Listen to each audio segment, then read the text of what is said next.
Hello everyone, I'm Meteorologist Charlie Ironmonger. Thank you so much for joining me today for your 1 p.m. news and weather update from the First Alert Desk. Now we do have some unfortunate news to bring to you. Another pedestrian was hit at the intersection of East 10th Street and College Hill.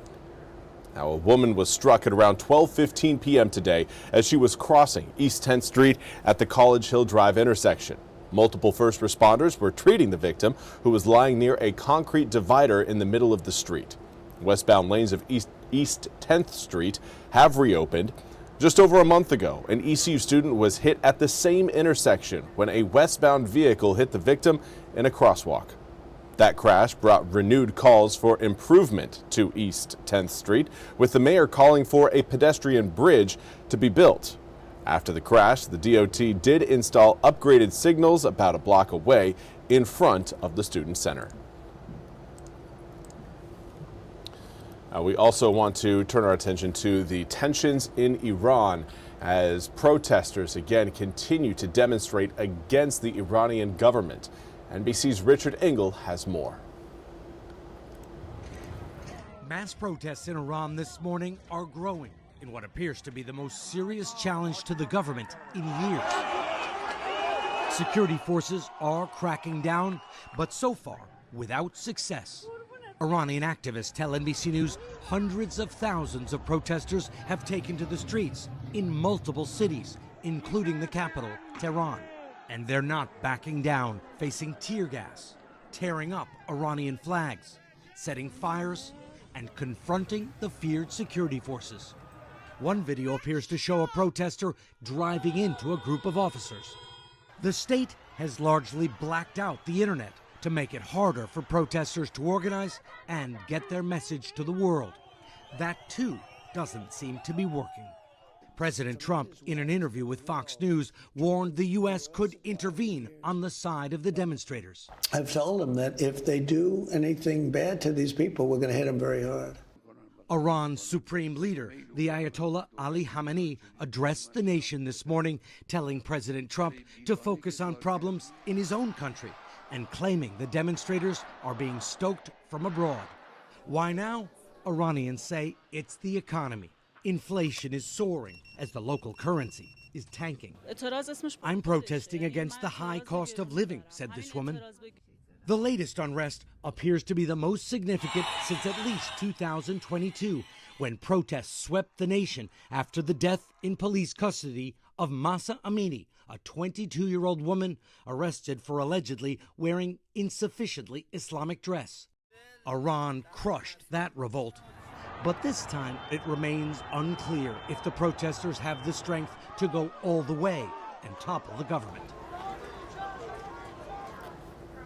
And again, that was Richard Engel reporting. We now turn to your weather forecast. We've got warm temperatures outside right now, but it is always warm before a cold front. And that's exactly what we've got approaching eastern North Carolina from the west right now. In fact, those raindrops are starting to work their way into the western half of the state.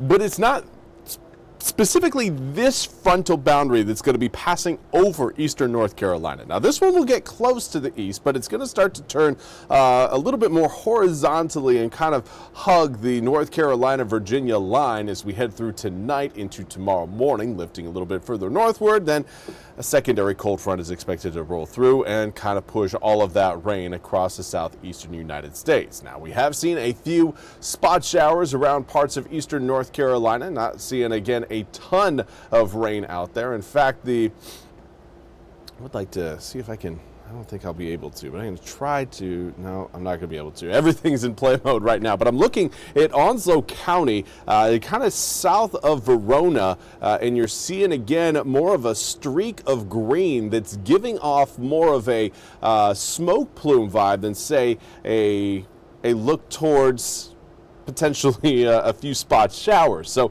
we'll look into that coming up a little bit closer as we head to our next hour. But again, right now it does look like we still have the possibility of a few isolated showers near the coast today, giving it about a 10% chance. For tomorrow, rain chances will be going up, but most of those drops, again, will be realized over the tail end of the day.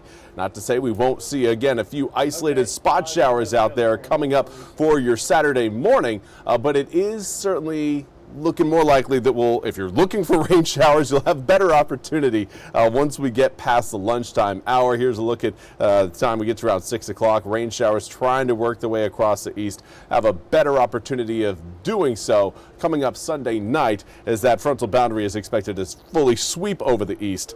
Coming up again early Sunday morning. Here's a breakdown of exactly how it's all going to come together. There is that cold front you're seeing further back towards the west. That one is, the one you're seeing over Kentucky and Tennessee, that's the one that's going to be turning more horizontally. There you can again see that happening. But another area of low pressure will kind of pick up the torch and push a lot of that rain through the southeastern United States over the weekend. This is Saturday morning at 9 a.m. The parent low of that system sitting over southern Indiana. That will again work its way further northward, kind of closer towards upstate New York and then moving towards Maine. Now, as that happens, the front is going to be drug across eastern North Carolina, and it's going to get an extra shove from an area of high pressure sitting further back towards the west. That high pressure system will encourage more of a north to northwesterly wind flow coming in on Sunday and then into Monday, driving air temperatures down quickly. So if you're a fan of the warmer weather, enjoy it while it is here. It's not going to be here coming up next week. We're back to at or below seasonal average temperatures for next week. So for this afternoon, enjoy the mid 70s. 75 degrees by 3 turns to 70 degrees by 5, but cloud cover and southerly winds sticking with us overnight will likely keep air temperatures at least in the upper 50s for tomorrow morning. Some areas may stay in the low 60s. And that, again, gives us a nice little head start as far as the heat is concerned for tomorrow afternoon. Despite the cloud cover rolling in and a few spot showers out there, air temperatures are likely to still reach the mid-70s thanks to, again, the warm start for the day. Now, later tomorrow evening is when the heavier rain does start to try to push into eastern North Carolina. But again, I think more Sunday morning is when we'll finally get those full bands of rain across the area, and that spells drier weather for the tail end of your Sunday. Drier and, well, windier as well, and cold.